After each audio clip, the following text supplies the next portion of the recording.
पाकिस्तान और दुनिया भर में लाखों देखने और सुनने वालों को अरशद शरीफ का सलाम। नाज़रीन, आज प्रोग्राम में कुछ बात करेंगे कि शहबाज शरीफ साहब लीडर ऑफ द अपोजिशन एक इशाया दे रहे हैं और उसमें इतलात ये हैं कि उन्होंने पाकिस्तान पीपल्स पार्टी और अवामी नेशनल पार्टी को दोबारा से पीडीएम में शामिल होने की दावत बाज़ाब्ता तौर पे दे दी है। और इस इशाये में बिलावल भुट्टो और आसिफ जरदारी साहब तो नहीं है, लेकिन पाकिस्तान पीपल्स पार्टी की नुमाइंदगी एक आला सतही वफ्द में की, जिसमें कि दो साबिक वज़ीर आज़म यूसुफ रज़ा गिलानी और राजा परवेज़ अशरफ साहब शामिल थे। आज का जो इशाया है नाज़रीन, ये पाकिस्तान में एक ग्रुप है जिसको कि कहते हैं तूफ़ानी ग्रुप, जो कि चाय की प्याली में तूफ़ान लेके आते हैं। और पिछले 2.5-3 साल से इस तूफ़ानी ग्रुप का काम यह है कि कहीं से कोई ने सिरा मिल जाए, कोई आसरा मिल जाए, कहीं से ये उम्मीद मिल जाए कि इमरान खान पाकिस्तान तहरीक इंसाफ की हुकूमत से जान छुटनी है, तो जैसे कहते हैं कि डूबते को तिनके का सहारा, उस पर इतना ढोल पीटते हैं, इतनी चीज़ें करते हैं कि पता नहीं शायद कल हुकूमत चली जाए, परसों चली जाए, और इसी ख्वाहिश पे लगे रहते हैं। मतलब अब चौधरी निसार अली खान साहब बड़ा वाज़ेह था कि हुकूमत एक कानून ला रही है, उस वजह से वो अपनी सीट बचाने निकलें, लेकिन ये जो तजियाकारों का एक तूफ़ान ग्रुप है, चाय की प्याली में तूफ़ान लाने वाला, वो इसमें भी कहता है कि पता नहीं इसके पीछे कोई बहुत बड़ी साजिश होगी और चौधरी निसार आएंगे तो पंजाब के वज़ीर आला जो हैं वो भी तब्दील हो जाएंगे, जिसके बारे में वज़ीर आज़म इमरान खान साहब कहते हैं नहीं, ऐसी कोई बात नहीं। और यही तूफ़ानी ग्रुप नाज़रीन, ये वही तूफ़ानी ग्रुप है तजियाकारों का, जो अगर आप पिछले कई साल देखें तो वो हमेशा ये कहते रहे कि जी फ़ौज और हुकूमत, जो इस्टेब्लिशमेंट और हुकूमत है, एक पेज पे नहीं होते। अब अगर एक पेज पे आ गए तो वो भी उनको हजम नहीं हो रहा। अब उसमें बार बार कोशिश होती है कि ना कोई ऐसी चीज़ निकाली जाए, डूबते को तिनके का सहारा मिले, कि ना फौज और इस्टेब्लिशमेंट में कई डिफरेंसेस आ गए, तो कोई छोटी सी मुलाकात, कोई छोटा सा लफ्ज़, उसमें से भी बहुत से ऐसे मतलब निकालने की कोशिश होती है। तो इस सारे के पीछे है क्या? इस सारे के पीछे हमारे बहुत अच्छे एंकर पर्सन है काशिफ अब्बासी साहब, उनके एक दोस्त और बहुत पुराने बहुत अच्छे मेडिकल डॉक्टर हैं। तो उनके कमरे में उन्होंने एक टर्म बताई थी, स्टॉकहोम सिंड्रोम, कि आपका ताल्लुक किस तरह का बन जाता है, रिलेशनशिप अपने कैप्टर के साथ, कि जिसने आपको होस्टेज किया हो, जिसने आपको यरगमाल बनाया हो, या जो आपके ऊपर हुक्मरानी इतना अरसा करता रहो कि आप गुलाम, जिसको कहते हैं ना कि मेंटली उसके गुलाम बन जाते हैं, दिमागी तौर पे आप गुलाम उसके बन जाते हैं, और ये अब्यूसिव रिलेशनशिप कंटिन्यू रहता है। तो इनका वो अब्यूसिव रिलेशनशिप उसी तरह से वो कंटिन्यू है, और कोई ना कोई उम्मीद का वो आसरा इस हवाले से ढूंढते रहते हैं। और चौधरी निसार ने भी इस तूफ़ानी ग्रुप की सारी उम्मीदों पे आज, क्योंकि स्पीकर और डिप्टी स्पीकर अवेलेबल नहीं थे, वोट नहीं उठा सके, और फिर उन्होंने कह भी दिया कि जनाब मैं किसी सियासी खेल का हिस्सा नहीं बनूंगा, बल्कि क्या उन्होंने पानी तो नहीं उंडेला, पूरी बाल्टी फेंक तूफ़ानी ग्रुप पे। किन अल्फाज में, आइए देखते हैं। मैं किसी सियासी खेल का हिस्सा नहीं हूं, बिल्कुल आपको यकीनदानी होनी चाहिए। जी नाज़रीन, और आज से फिर इस तूफ़ानी ग्रुप का मरकज़ निगाह हो जाएगा पीडीएम, पाकिस्तान डेमोक्रेटिक मूवमेंट, के पता नहीं शायद वहाँ से कोई इनको उम्मीद आ जाए कि जी किसी तरह हुकूमत चली जाएगी, पंजाब की चली जाएगी, जबकि बड़ा वाज़े खुद बिलावल भुट्टो जरदारी साहब और मियाँ नवाज शरीफ साहब, मरियम बीबी कह चुके हैं कि इस हुकूमत को 5 साल मुकम्मल करने होने चाहिए। और 2008 के बाद जो एक मुत्तफ़िका फैसला था पाकिस्तानी इस्टेब्लिशमेंट का, पाकिस्तानी सियासतदानों का, इंटरनेशनल इस्टेब्लिशमेंट का, कि पाकिस्तान में जमहूरियत का तसलसल चलना है, तो वो तो अब 5 साल भुगतना पड़ेगा पाकिस्तान तहरीक इंसाफ की हुकूमत को। लेकिन बहरहाल ये शुगल मेला नाज़रीन चलता रहता है, आप भी इस तूफ़ानी ग्रुप के तजिए उसी तरह से इंजॉय किया करें। इसकी वजह नाज़रीन बात इसलिए बताई क्योंकि कल भी एक इम्पॉर्टेंट तारीख है इस्लामाबाद हाई कोर्ट में। अगर वहाँ की आप कॉज लिस्ट देखें तो इसमें बहुत सारे केसेस लिस्टेड हैं, जो जस्टिस आमिर फारूक साहब और जस्टिस मोहसिन अख्तर कियानी साहब का बेंच सुनेगा, जिसमें मरियम नवाज का केस है, कैप्टन सफदर के केसेस हैं, नवाज शरीफ साहब के केसेस हैं, फिर कोई नैब की अपील्स हैं इन्हीं केसेस के हवाले से। तो ये कौन से केसेस हैं जो कल इस्लामाबाद हाई कोर्ट टेकअप करेगी? प्रोग्राम में आगे चल के इस हवाले से भी बात करेंगे। और इस हवाले से बात करने के लिए जो हमारे पास पैनल मौजूद है, मैं उसका भी आपसे तारुफ दूँ। हमारे साथ ज्वाइन कर रहे हैं फैसल चौधरी साहब, सीनियर वकील हैं सुप्रीम कोर्ट ऑफ पाकिस्तान के, और उनके साथ हमें ज्वाइन कर रहे हैं अजहर सिद्दीक साहब, सीनियर वकील हैं सुप्रीम कोर्ट ऑफ पाकिस्तान के। आप दोनों का प्रोग्राम में शिरकत का शुक्रिया। इससे पहले कि मैं आपसे इन केसेस की नौयत के बारे में और निज़ाम इंसाफ, जिसका वज़ीर आज़म रूल ऑफ लॉ का भी कहते हैं, उसकी तरफ भी आऊँ। नाज़रीन, आज की एक अहम और बड़ी खबर यह है कि वज़ीर आज़म इमरान खान साहब ने ISI इंटर सर्विसेज इंटेलिजेंस के हेडक्वार्टर्स का दौरा किया, जहां आप तस्वीर में देख सकते हैं DG ISI लेफ्टिनेंट जनरल फैज़ हमीद ने उनका इस्तकबाल किया। Chief of the army staff वज़ीर आज़म के साथ साथ थे और जब ये मुलाकात के लिए वहां पे पहुंचे तो वफाकी वज़रा भी साथ थे, लेकिन वज़ीर आज़म इमरान खान साहब के साथ आर्मी चीफ और DG ISI की एक अलग नशिस्त भी हुई। और उस अलग नशिस्त में क्या बातचीत हुई, उसमें सिर्फ आज़म खान साहब मौजूद थे, वज़ीर आज़म, आर्मी चीफ और DG ISI, और उसके बाद फिर बाकायदा तौर पर एक ब्रीफिंग दी गई जिसमें मुसल्लह अफवाज के सरबराहान, जिसमें एयर चीफ मौजूद थे, नेवल चीफ मौजूद थे, वफाकी वज़रा मौजूद थे, डिफेंस मिनिस्टर थे, फॉरेन मिनिस्टर थे, इंफॉर्मेशन मिनिस्टर थे, इंटीरियर मिनिस्टर थे।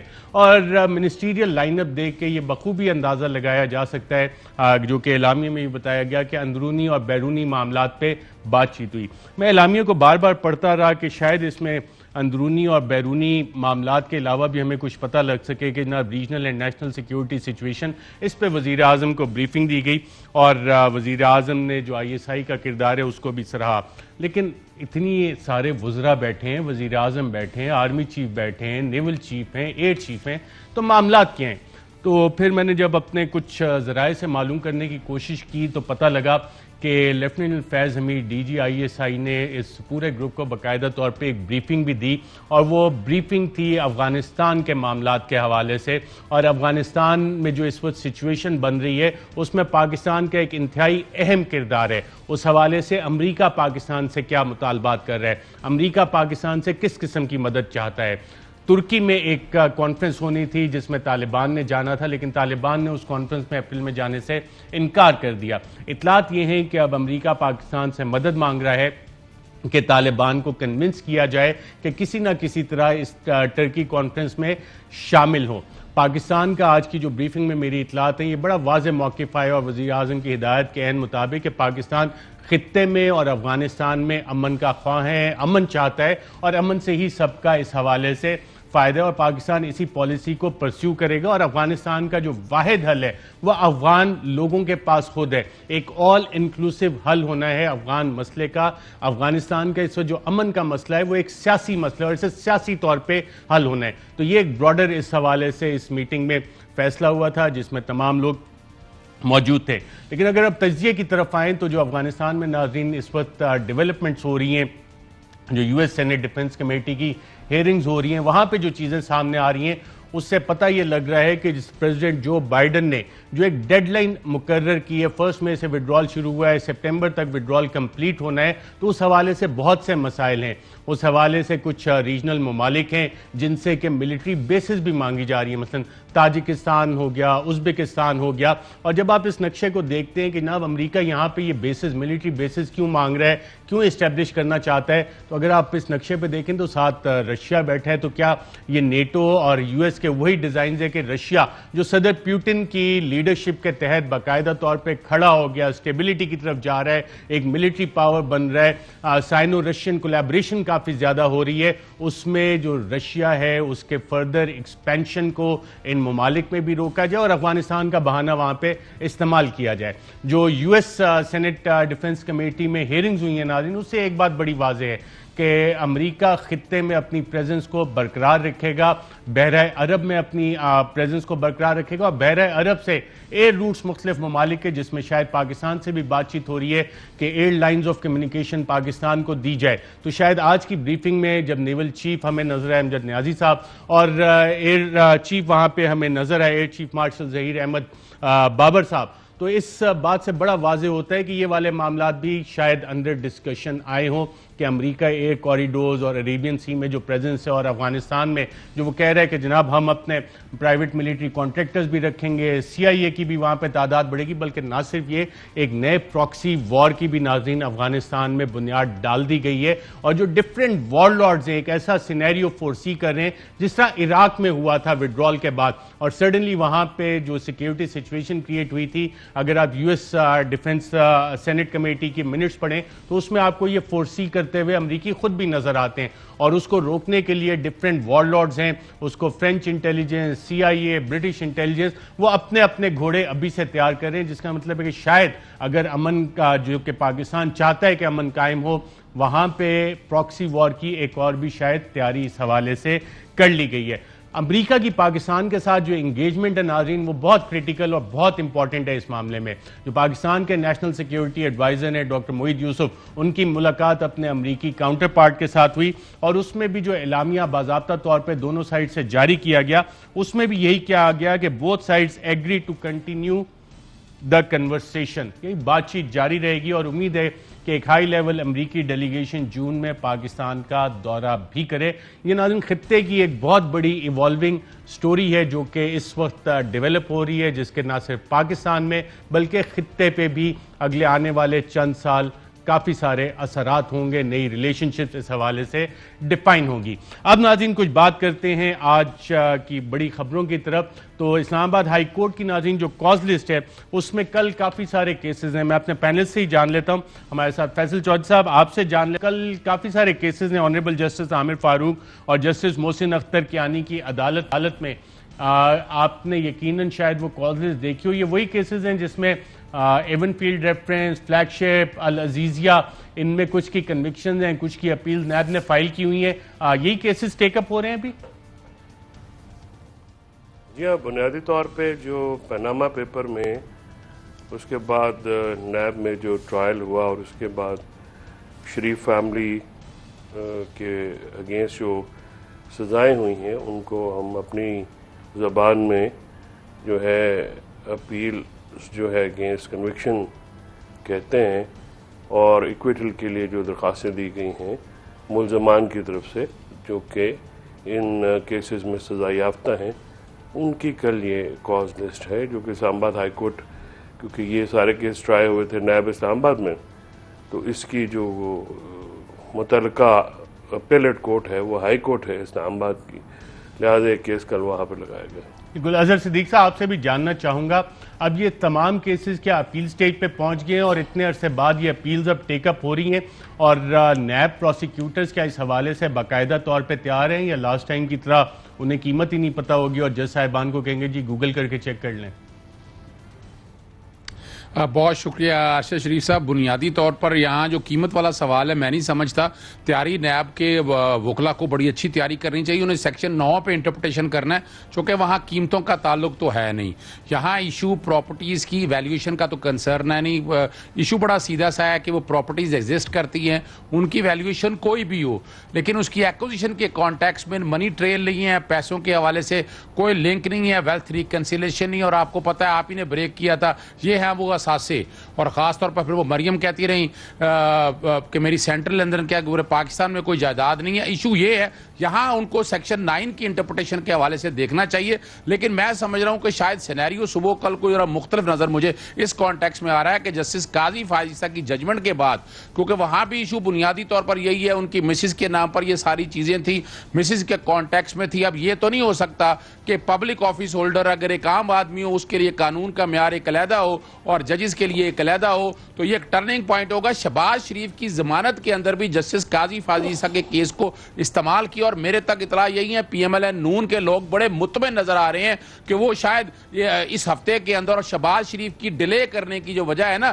कि शहबाज शरीफ ने आज जो दरखास्तें वापस ली हैं, ये नहीं है कि वो हालात और वाकयात ऐसे हो गए, सुप्रीम कोर्ट का डर था या खौफ था, वो अपनी जगह पर मौजूद है। वो कोई उम्मीद लगाकर या उन तक कोई इतलात है ऐसी कि शायद ये अपीलें कुछ सेट अनहोनी हो जाए, यानी असूली तौर पर तो ये शायद कोई अनहोनी हो जाए, ऐसी बातें सुनने में आ रही हैं कि जिसकी वजह से शहबाज शरीफ ने भी अपना मामला जो है वो डिले किया है। वरना तो वो लंदन प्लान कतर से होते हुए उन्होंने लंदन जाना था, हालांकि उनका ग्रीन पासपोर्ट है, सॉरी उनका डिप्लोमेटिक पासपोर्ट है, उसके लिए क्वारंटाइन की जरूरत नहीं है। तो हालात और वाकयात को इस तरफ चल रहे हैं, क्योंकि लास्ट डेट के ऊपर यह कहा गया था कि सरकारी वकील करना, और सरकारी वकील के कॉन्टेक्स्ट में जो अदालत ने ऑप्शन दी थी कि ख्वाजा हारिस ही को वकील क्यों ना कर लिया जाए। ख्वाजा हारिस बुनियादी तौर पर तो वकील है नवाज शरीफ के, जब वो एब्सकॉन्डर डिक्लेयर हो चुके हैं तो उनकी चॉइस का वकील तो हो नहीं सकता और ना आ सकता है, ना अदालत मेरे ख्याल से ना दे सकती है। अब ये वो सवाल है सारे, अगर कल ख्वाजा हारिस को इजाजत मिलती है और ख्वाजा हारिस बहस करते हैं, वो एक अलग बात है कि कॉन्स्टिट्यूशनल या लीगल इश्यूज पे क्या बात होती है। मैं जो पॉसिबिलिटीज देख रहा हूं कि नैब के कॉन्टेक्स्ट में नैब को अपना केस पे फोकस ये करना है कि मनी यानी वैल्यूएशन की बजाय सेक्शन 12 की इंटरप्रिटेशन पे, जो अभी तक ना वो कौम को इस वाले से मुतमिन कर सके कि यहां पर एसेट बियॉन्ड मीन के हवाले से बातें आ जाएं। अगर आप स्पाउस के नाम पर प्रॉपर्टी हो तो वो ऑटोमेटिकली सेक्शन 9 के मुताबिक करप्शन कहलाती है। उसके लिए आपको करप्शन के सबूत नहीं देने, जो एंटी करप्शन लॉ था कि पैसे आप निशान ज़दा नोट बरामद कर रहे हैं, को अकाउंट यानी आप ओनस उनके ऊपर था और ओनस में वो साबित नहीं कर सके थे। तो ये वो चीजें हैं वो सारी जो कल रख रही है। लेकिन जो परेशानी वाली बात, जो बातें जो सुनने जा रही हैं, शायद कोई इंटरनेशनल एस्टेब्लिशमेंट का रोल या ऐसी बातें सुनने में आ रही हैं, हो सकता है ये गलत हो, लेकिन ये बातें अब सारी सामने आ रही हैं और ये सुबह पता चल सकेगा कि कल ऊंट किस करवट बैठता है, अदालत इस सारे मामले को किस रखती है। पॉसिबिलिटी यही है कि मेरिट के ऊपर तो केस उनका नहीं बनता है, लेकिन हमारे यहाँ अदालतों में अनहोनी तो देखते रहे। जस्टिस काजी फाइसा के केस के बारे में भी बहुत से, मैं अदालत के बारे में कोई कमेंट नहीं करना चाहूंगा। अजहर सिद्दीक साहब, अदालत ने तो मेरिट पे करना है, हम सिर्फ इसका जानना चाह रहे हैं आज कि ये केसेस हैं कि आप टेकअप हो रहे हैं और किस तरह से जाएंगे। फैजल चौधरी साहब, आपसे जानना चाहूंगा, एक इश्तिहारी उसके क्या मुकदमात सुने जा सकते हैं, और अगर पॉसिबिलिटी है कि सुने जा सकते हैं, उसको ये हक है कि जनाब उसके अदालत मुकदमा उसका सुने और वो अदालत के सामने सरेंडर नहीं करता? कानून इस बारे में क्या कहता है? देखिए जी, ऑर्डिनरी जो क्रिमिनल ज्यूरिस्डिक्शन है उसमें अपेलेट, जब तक अपेलेंट खुद मौजूद ना हो तब तक तो अपीलें नहीं सुनी जाती हैं। और एब्सकॉन्डर का तो राइट ऑफ हेयरिंग जो है वो सीज हो जाता है द मोमेंट उसको डिक्लेयर किया जाए कि वो एब्सकॉन्डर है, यानी इश्तिहारी है। इस केस में भी जब तक मियां साहब खुद कोर्ट के सामने नहीं होंगे, मैं नहीं समझता कि उनकी अपील पे कोई जो है प्रोसीडिंग वो आगे बढ़ सकती हैं। एब्सेंशिया में सज़ा हो नहीं सकती है, ये एक सेटल प्रिंसिपल है और पाकिस्तानी अदालतें भी जो हैं इसकी कायल हैं।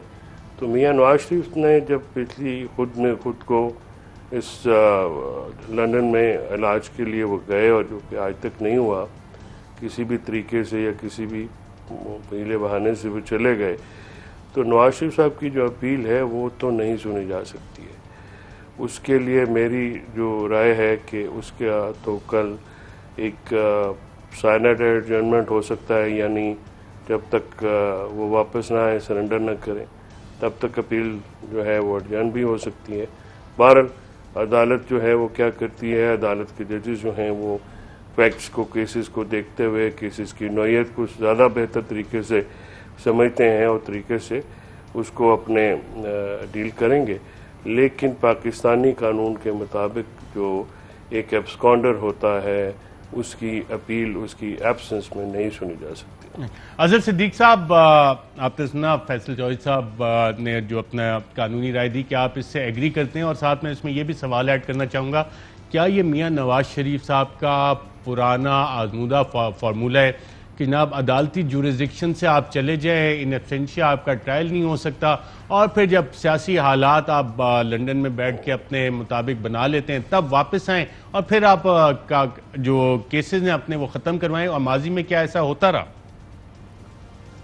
अरशद शरीफ साहब, तारीखी बात अगर आपको याद हो कि 1999 के अंदर जो हुदैबिया का केस था, हुदैबिया का केस 2000 में रेफरेंस दायर हो गया था, अटक में समाअत होती रही और 2000 में ही वो मुल्क से बाहर चले गए और सेनेट आई अर्जर्न हो गया था उस रेफरेंस का, चूंकि ट्रायल इन एब्सेंशिया नहीं हो सकता। और वो स्टार्ट उन्होंने कब किया, जब वो पाकिस्तान में आए और फिर मामला रुकवाकर रेट पिटीशन दायर कर दी गई। और जो मैनेजमेंट के हवाले से मैं कह सकता हूँ, ये हालात और वाकयात ऐसे देखें कि उन्होंने वो रेट फाइल क्वेश्चन की राइट फाइल करवाने के बाद 2 जज का आपस में डाइसेंट ओपिनियन आ गया। गालबन ये मार्च में आया, नवंबर 2012 में आया था, और नवंबर 2012 या नवंबर 2013 के अंदर आया था। और जब और इसको पेंडिंग रखा गया और रेफरी जज लगवाया नहीं गया। रेफरी जज जब लगा तो इन्होंने बाकायदा, जब खुद इख्तिदार में आ चुके थे उस वक्त नसीर भुट्टा साहब एडिशनल अटॉर्नी जनरल मौजूद थे, रिपोर्टेड जजमेंट है, और उन्होंने बड़ा वाज़ेह तौर पर कहा था कि बाकायदा जो है ट्रायल को यानी प्रोसीडिंग क्वैश कर दी जाए और री इन्वेस्टिगेशन ना हो। ये उनका नसीर भुट्टा साहब का बयान रिकॉर्ड के ऊपर मौजूद है, इसमें तो कोई शक नहीं है कि तारीखी तौर पर वो इसी तरह करते हैं। और यहां भी उन्होंने, यहां असूली तौर बीमारी का मसला नहीं था, अगर अपील में उनकी मौजूदगी में मेरिट पर सुनी जाती तो अपील तो अगर ग्राउंड देखा जाए बड़ी वैलिड ग्राउंड है, यानी जो जो जो जो फैसला किया है नैब कोर्ट ने वो सेटिस्फाइड होने के चांसेस कोई नहीं है। लेकिन वो बुनियादी तौर पर डिले करने का मकसद उनका यही था कि वो प्रॉपर टाइमिंग और हालात और वाक़या असर देख के ये तारीखी तौर पर वो चले आ रहे हैं। और जहां तक दूसरी बात है जो कि ट्रायल इसमें हो चुका हुआ है, ट्रायल के बाद अब ये ट्रायल इन एब्सेंशिया नहीं हो रहा, ट्रायल इन एब्सेंशिया तो नहीं, ट्रायल तो कंप्लीट हो चुका, अपील है। अपील इन एब्सेंशिया मेरी जाती राय के मुताबिक कुछ जजमेंट से हवाले से गालबन मौजूद है और अदालत ने प्रोसीडिंग क्या की है, उनको एब्सकॉन्डर डिक्लेयर किया। एब्सकॉन्डर डिक्लेयर करने के बाद उसके आगे अब प्रोसीडिंग चलनी है। अदालत ने अब बैठकर यह तय करना है कि एक जानबूझ के बंदा नहीं आ रहा तो क्या ये अपीलेट प्रोसीडिंग में वो खुद अपना राइट खो रहा है, यानी मुलजम जानबूझकर नहीं आ रहा, खुद पेश नहीं हो रहा, वो अपना राइट खो रहा है। तो मेरी जाती राय के मुताबिक शायद ये हाईकोर्ट, इस्लामाबाद हाईकोर्ट ये अपीलें सुन सकती है, इसीलिए वो क्वेश्चन रखा उन्होंने कि ख्वाजा हारिस को वकील किया जा सकता है या इसमें नैब की तरफ से बात आनी है, क्या जो वकील और नवाज शरीफ की चॉइस का दिया जा सकता है। मेरी जाती राय के मुताबिक तो चॉइस का वकील दिया ही नहीं जा सकता, जो आम अदालतों में होता है, आम सा वकील 2000-3000 जो स्टेट काउंसिल के तौर पर वकील पेश होते हैं और आम से वकील होते हैं, यानी स्टेट काउंसिल के तौर पर तो करोड़ों या लाखों रुपए की फीस का वकील नहीं किया जा सकता। यहां तो ख्वाजा हारिस तो आ भी जाएंगे और फीस यकीनन नवाज शरीफ ही पे कर देंगे। तो ये मामले देखने हैं। मेरी जाती राय के मुताबिक यानी हाईकोर्ट शायद ये अपीलें सुने और वकील की चॉइस के हवाले से अब सवाल पैदा होता है ख्वाजा हारिस को देती है या कोई और वकील सामने आती है, यानी ज़हनी तौर पर इस वक्त वो तैयार हैं गालबन कि उनकी अपीलें सुनी जाएं। असूली तौर पर तो चाहिए यही कि हालात और वाक़े ऐसे बनाए जाए कि नवाज शरीफ को मजबूर किया जाए कि वो पाकिस्तान आए। ठीक है, मैं नाज़रीन आपको सिर्फ जो अपील्स टेक हो रही हैं इसका थोड़ा सा तारीखी पस मंज़र बता दूं। सुप्रीम कोर्ट ऑफ पाकिस्तान के 5 मेंबर बेंच ने अपने हुक्मनामे में नैब को नवाज शरीफ, मरियम सफदर, हुसैन नवाज, हसन नवाज और कैप्टन सफदर पर एवनफील्ड अपार्टमेंट के हवाले से रेफरेंस दायर करने का कहा था। नवाज शरीफ, हसन नवाज और हुसैन नवाज के खिलाफ अल अजीजिया स्टील कंपनी और हिल मेटल के ज़िमन में भी रेफरेंसेस दायर करने का हुक्म दिया गया। फ्लैगशिप, कुम्बर और कैपिटल FZE समेत नवाज शरीफ खानदान की 13 मजीद कंपनियों के हवाले से भी रेफरेंस दायर करने का हुक्म दिया गया। इसहाक डार के खिलाफ आमदन से ज़ायद असासाजात बनाने का रेफरेंस दायर करने का हुक्म भी इसी फैसले में शामिल था। नैब को यह भी हुक्म दिया गया था कि अपनी तफ्तीश में शेख सईद मूसा गनी, काशिम मसूद काजी, जावेद कियानी और सईद अहमद को शामिल करे और अगर कोई ज़िमनी रेफरेंस भी दाखिल करना हो तो किया जाए। हुक्मनामे में यह भी दर्ज है कि अगर एहतसाब अदालत शरीफ खानदान की तरफ से दी गई कोई भी दस्तावेज, ट्रस्ट डीड जाली या फर्जी समझे तो उसको जमा करवाने के खिलाफ कानून के मुताबिक कार्रवाई करे। सुप्रीम कोर्ट ने नवाज शरीफ को कैपिटल FZE से तनख्वाह लेने और जाहिर ना करने के जुर्म के साथ एक जाली बयान हल्फी जमा करवाने के जुर्म में नाअहल करार दिया। सुप्रीम कोर्ट के हुक्म की तामील करते हुए नैब ने नवाज शरीफ और उनके खानदान के खिलाफ रेफरेंस फाइल किए। इसहाक डार के खिलाफ भी आमदन से जायद असासाजात का रेफरेंस दाखिल किया गया। एहतसाब अदालत के जज मोहम्मद बशीर ने एवनफील्ड अपार्टमेंट रेफरेंस में नवाज शरीफ को 11 साल कैद की सजा के साथ 8 मिलियन पाउंड का जुर्माना सुनाया, जबकि मरियम नवाज को 8 साल कैद और 2 मिलियन पाउंड का जुर्माना सुनाया गया। नवाज शरीफ के दामाद कैप्टन सफदर को 1 साल की कैद की सजा सुनाई गई। अल अजीजिया रेफरेंस में एहतसाब अदालत के जज अरशद मलिक ने नवाज शरीफ को 7 साल की जेल, $25 मिलियन मजीद, 1.5 अरब रुपया जुर्माना और 10 साल की नाअहली की सजा सुनाई। फ्लैगशिप रेफरेंस में एहतसाब अदालत के मरहूम जज अरशद मलिक ने नवाज शरीफ को बरी कर दिया और कहा कि नैब के पास इस हवाले से केस में कुछ नहीं। नैब ने अल अजीजिया केस का फैसला चैलेंज करते हुए इस्लामाबाद हाई कोर्ट में दरख्वास्त की कि नैब ऑर्डिनेंस के सेक्शन 9A5 के तहत करप्शन की सजा 16 साल बनती है, लिहाजा नवाज शरीफ की सजा बढ़ाई जाए। फ्लैगशिप रेफरेंस में नवाज शरीफ की बरियत के फैसले को चैलेंज करते हुए नैब ने इस्लामाबाद हाई कोर्ट में अपील फाइल की, जिसमें कहा गया था कि नैब ने नवाज शरीफ के खिलाफ बेशुमार सबूत एहतसाब अदालत में जमा करवाए और नवाज शरीफ को शक का फायदा देकर बरी करना कानून के खिलाफ है।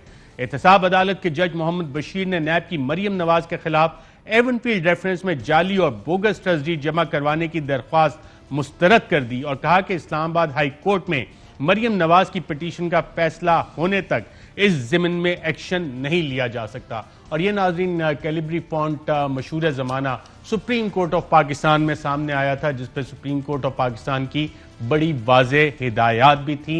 और जज अरशद मलिक साहब के हवाले से जो एक वीडियो स्कैंडल आया, उसमें मरियम नवाज साहिबा ने प्रेस कॉन्फ्रेंस करते हुए क्या कहा था, वो सिर्फ आपकी एक दफ़ा याद करवा देते हैं कि वो फेमस अल्फाज क्या थे।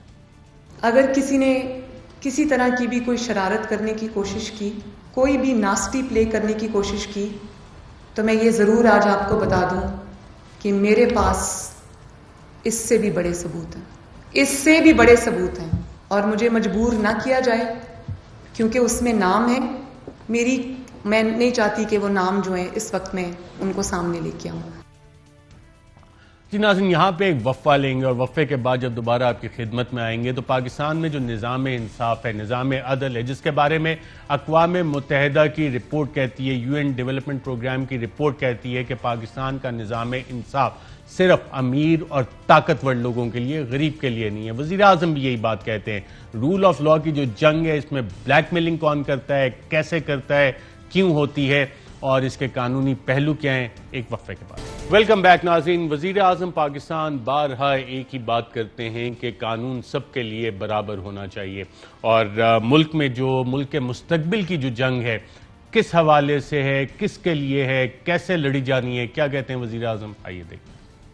जो सबसे बड़ा इस वक्त जंग, battle for the soul of Pakistan, मुल्क के मुस्तकबिल की जंग लड़ी जा रही है, वो कानून की बालादस्ती की है। जो बड़े बड़े माफियाज हैं, जो सियासी माफिया है, जो वो लोग जो कार्टेल्स बैठे हुए हैं, जो मिलके पैसे बढ़ाते हैं, लोगों के लिए चीजें महंगी करते हैं, ये सब इकट्ठे हैं। हर वो जो कि करप्ट सिस्टम से फायदा उठा रहा था, वो हमारे खिलाफ इस वक्त खड़ा हुआ है। ये है अब जो जंग हम लड़ रहे हैं।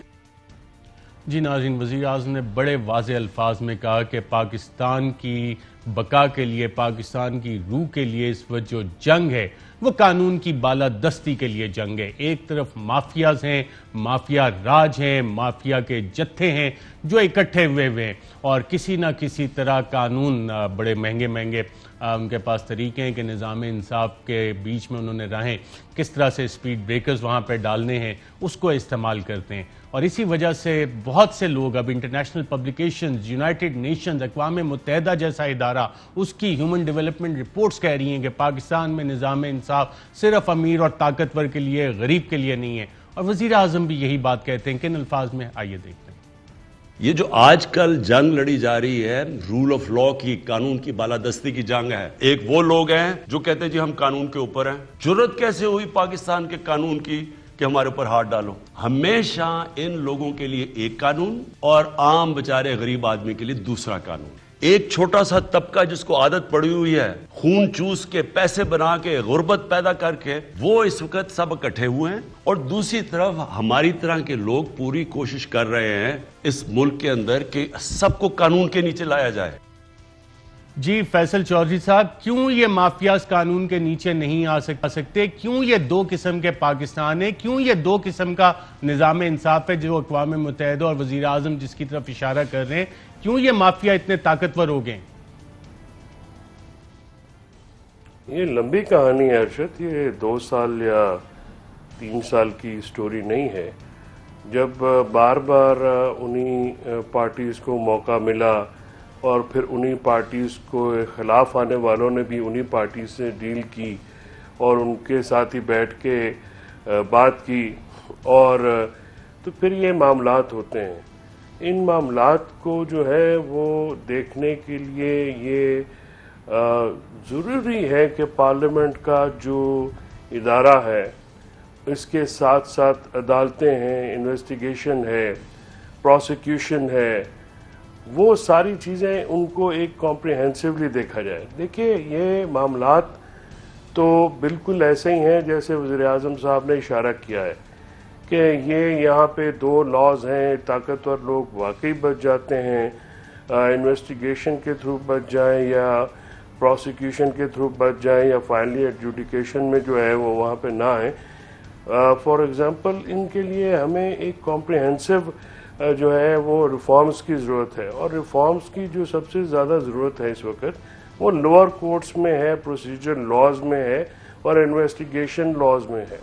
अब ये सारी चीज़ों को जब हम देखेंगे तो फिर ही ये मामलात आहिस्ता आहिस्ता दूर होंगे। ये अगर लोग समझें कि जो पिछले 30-40 साल में एक हीप्स ऑफ इलीगैलिटीज़ और क्राइम्स और ऐसे लॉज की भरमार है और ऐसे इदारों में लोगों की भरमार है जो कि करप्शन को करप्शन नहीं समझते या उनके खिलाफ लड़ना नहीं चाहते, तो 2-2.5 साल में एक पार्टी की हुकूमत आए और वो सब कुछ दूध की और शहद की नदियां भी बहा दे, तो मुश्किल होता है ऐसा उसके लिए करने के लिए। इस चीज़ को करने के लिए अरशद मैं आपको बताऊं, इन इदारों में हर्डल्स मौजूद हैं, इन इदारों में ऐसे लोग मौजूद हैं जो कि ये चीज़ें, क्योंकि वो बेनिफिशरीज होते हैं इन चीज़ों के लिए। अब ये जो लोग अभी ये सारे निज़ाम के बेनिफिशरी हैं, वो निज़ाम को क्यों चेंज करने देंगे, निज़ाम में बेहतरी क्यों लाने देंगे? इसमें हर इदारे के लोग, और ये मैं आपको बिल्कुल ये नहीं कहता कि एक स्पेसिफिक सिर्फ सिविलियन इदारे हैं या दूसरे, ये सारे एक अमलगमेशन है। आपको यहाँ पे बहुत सारे ऐसे लोग मिलेंगे जो कि इन मामलात में टांग अड़ाते हैं और मामलात को दुरुस्त नहीं होने देते, हर इदारे में मौजूद हैं। और हर इदारे में मैं साथ में ये भी ज़रूर कहूँगा कि ऐसे लोग मौजूद हैं जो कि कॉन्स्टेंटली इसके खिलाफ जद्दोजहद कर रहे हैं, जो कि बेहतरी लाना चाहते हैं। तो ज़रूरत इस बात की है कि इस चीज़ को जो है अमली जामा कैसे पहुँचाया जाए, इस चीज़ को कॉम्प्रिहेंसिवली कैसे डील किया जाए। और ये सिर्फ एक पार्टी, बड़ा आसान काम है फैसल चौधरी साहब, हर बंदे को, हर शख्स को अपने लेवल पे ये सोचना है कि यार इस मुल्क ने आगे चलना है या कि होस्टेज रहना है उन माफियाज का जिसका वजीर आजम क्या जिक्र करते हैं। मैं वजीर आजम की अल्फाज में आपको सुनवा देता हूं कि एक डाकुओं का टोला है, करप्शन के केस माफ करो वरना हक गिरा देंगे। क्या कहते हैं वजीर आजम, आइए देखते हैं। डाकुओं का टोला है कि जी हमारे सारे करप्शन के केसेस माफ करो नहीं तो हम गवर्नमेंट गिरा देंगे। ये भी तो ब्लैकमेल चल रही है 2.5 साल से। जी 2.5 साल से ये ब्लैकमेल चल रही है। 2.5 साल से ब्लैकमेल चलने का मतलब है कि जब से ये हुकूमत आई तो 2.5 साल में, अगर 2.5 साल पहले कौन से केसेस थे जो खत्म करने के लिए हुकूमत पर दबाव डाला जा रहा था, ये वही केसेस थे जिनमें से चंद की अपील शायद कल इस्लामाबाद हाई कोर्ट में भी लगी हुई है। ये शायद वही प्रेशर था 2.5 साल पहले जिसके नतीजे में हुकूमत ने, पूरी काबीना ने बैठ के नवाज शरीफ साहब को बाहर जाने दिया। और हुकूमत इसमें इन्वॉल्व, मुलव्विस इस तरह होती है कि जिन मेडिकल रिपोर्ट्स की बेसिस पे, जिसको कि अब हुकूमत कहती है कि शायद जाली थी, आज तक कोई तहकीकात नहीं हुई कि वो कैसे बनी। और जो टोला है जो ब्लैकमेल करता है, इसका जवाब भी वजीर आजम ने दिया। और कोर कमेटी की अपनी मीटिंग में उन्होंने कहा कि हुकूमत जाती है तो जाए मगर कोई गलत फहमी में ना रहे। एनआरओ ना देने की पॉलिसी पर किसी सूरत समझौता नहीं करूंगा। जब मुखालिफिन के साथ ज्यादती नहीं की तो अपनों के साथ क्यों करेंगे। एहतसाब के मामले पर पीछे नहीं हट सकता। एहतसाब का सिलसिला बिला तफरीक जारी रहेगा।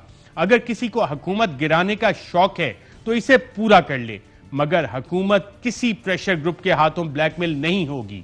हमारी पूरी सियासी जिद्दोजहद ही कानून की हुक्मरानी के लिए थी। हम इंसाफ पर यकीन रखते हैं, किसी के साथ ज्यादती नहीं होगी। हम किसी की ब्लैकमेलिंग में आकर अपने एहतसाब के मंशूर से पीछे नहीं हटेंगे और ना इक्तदार बचाने की खातिर किसी को एनआरओ देंगे। अजहर सिद्दीक साहब, ये ब्लैकमेलिंग का जो सिलसिला है जिसका वजीर आजम कह रहे हैं ये 2.5 साल से शुरू हुआ है, ये उन्हीं केसेस का भी इसमें हवाला है और दीगर बहुत से जिसमें क्या हुकूमती अरकान भी हैं वो भी शामिल हो गए। तो 2.5 साल से ये ब्लैकमेलिंग चल रही है। ये जो इतने बड़े बड़े मगरमच्छ हैं ये कानून के शिकंजे में कभी आएंगे या नहीं आएंगे, या माजी की तरह बैकडोर डील्स होती रहेंगी, ब्लैकमेलिंग होती रहेंगी और प्रोसिक्यूटर्स अदालतों में जाके इस तरह के बहाने बनाएंगे कि जनाब फिर बिल आखिर पता लगता है कि जनाब अदालतों को इन्हें बाइज्जत बरी करना पड़ता है। अरशद शरीफ साहब, बुनियादी तौर पर पाकिस्तान की तारीख तो इन्हीं चीज़ों से भरी हुई है कि कभी भी हमने इन चीज़ों को मंतकी अंजाम तक पहुंचाने नहीं दिया। एक गवर्नमेंट आती है, उसके खिलाफ केसेस चलते हैं, उसको इतना डिले किया जाता है कि फिर दौर में उनकी अपनी गवर्नमेंट आती है, एविडेंस ज़ाया की जाती है और इन्हीं चीज़ों को सामने रखते हैं सुप्रीम कोर्ट ने पनामा के केस में एक चीज़ सेट की कि डिस्क्वालिफिकेशन को अलहदा रखा, ट्रायल को अलहदा रखा, ट्रायल में टाइम दिया, 6 महीने का टाइम दिया, लेकिन वो 6 महीने में भी कंप्लीट नहीं हुए। हम और आप सब ने देखा वो ट्रायल कंप्लीट होने के बाद आप देख लें कि एपेलेट प्रोसीडिंग को खींचकर कहां तक ले जाया गया। 2016 में मामला शुरू हुआ और अब 2021 आ गए और मामला कंक्लूजन जिसको कहते हैं उस पर नहीं पहुंचा।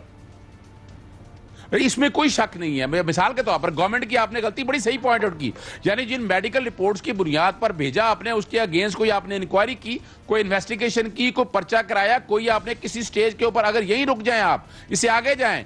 नवाज शरीफ साहब को जो इजाजत मिली थी 4 हफ्तों की मुल्क से बाहर जाने की, मार्च 2020 में यह केस लगना था और मार्च 2020 से आज हम मई 2021 में है वो केस। वो जो दोहरे निजाम की बात आप कर रहे हैं ना, जो बात के बात हो रही है, परसेप्शन डेवलप हो गई है, यानी किसी आम आदमी का केस होता तो मार्च 2020 से कितनी दफा लग चुका होता। राना सनाउल्लाह की जमानत आप देख सकते हैं, उनकी जमानत जो नैब की थी, बेल बिफोर अरेस्ट, कितना अरसा चली और कितना अरसा अदालत में डेटें ही नहीं लगी थी, ये रिकॉर्ड की बात है। फिर अभी आप देख लें कि ट्रायल चल रहा था नैब कोर्ट के हवाले से, वो तीनों जजेस एट ए टाइम ट्रांसफर कर दिए गए और वो राणा सनाउल्लाह के जब अपना केस में फर्द जुर्म आयद होनी थी, वो फर्द जुर्म आयद होने से पहले उस डेट से वो जज भी ट्रांसफर हो गए। तो ये सारी चीजें जो मिक्सचर है, ये सारा कुछ अगर आप सामने रख कर देखें, ये कसूर सिर्फ एक इदारा का नहीं है, ये हम सब के हवाले से और हम सब के ऊपर जिम्मेदारी है। इमरान खान कोशिश तो कर रहे हैं इन सारी चीजों को कि एग्जेक्टिव के तौर पर पुलिस के हवाले से सारा काम, देखिए अदालतों पर बोझ आता है बाद में,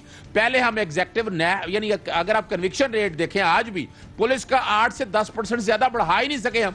ये तो नैब का कन्विक्शन रेट है कोई 68%, 70% के करीब, या एंटी नारकोटिक फोर्स का कोई 60% के करीब। लेकिन अगर बाकी देखें तो हम फौजदारी कानून में तो हम 8 से 10% से ऊपर जा ही नहीं सके हैं। पर्चा दर्ज होना दरकिनार, उसके बाद आप हाल देखें, आप मुझे सिर्फ सिंपल सी मिसाल बता दें, आप नैब के रेफरेंसेस अगर देखा जाए, जो दोहरे निजाम की बात हो रही है, कितने नैब के रेफरेंस हैं जो हाई कोर्ट ने क्वैश किए हैं। हुदैबिया की मिसाल आपके सामने है। उसके बाद कितनी एफआईआर हैं जो आम बंदे की क्वैश करती हो आला अदालती, और कई जो ताकतवर लोग होते हैं उनकी एफआईआर क्वैश हमने होते देखी है। हमने तो रिकॉर्ड पे ये चीजें सारी देखी हैं। अब ये मैं कहूं कि एग्जेक्टिव जिम्मेदार है, यहां सारे का एक परसेप्शन ऐसा डेवलप हो गया आपके सामने है। यानी मिसाल के तौर पर यह छुट्टी वाले दिन जस्टिस काजी अमीन साहब ने कहा, हफ्ते वाले दिन आपके सामने ये सारा कुछ यहाँ इंसाफ मिला और आम आदमी को नहीं। और अमूमन ये नहीं कि नहीं, वो शहबाज शरीफ को जो इंसाफ मिलना था वो ऑब्जेक्शन लगा, इतराज सेम डे आ गया, हम भी करते हैं, लेकिन हमारी भागदौड़ होती है। कोई 100 में कोई 1000 में से एक केस ऐसा है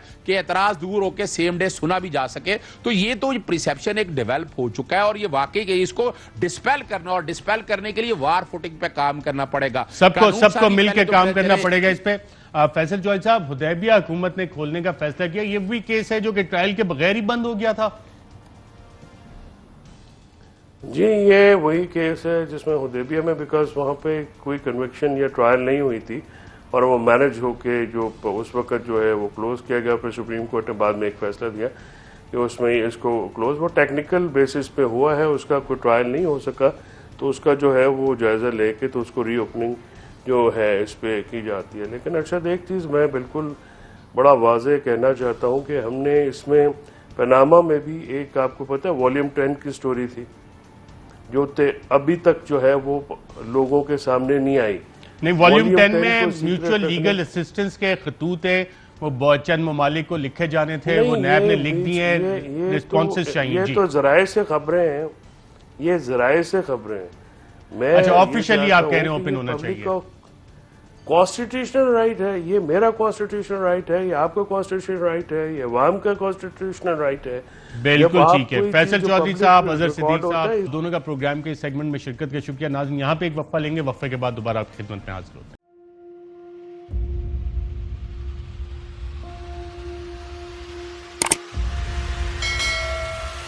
अस्सलाम वालेकुम नाज़रीन, आप देख रहे हैं प्रोग्राम काशिफ अब्बासी के साथ। आज वेलकम बैक नाज़रीन। हवाले के साथ मैं हूं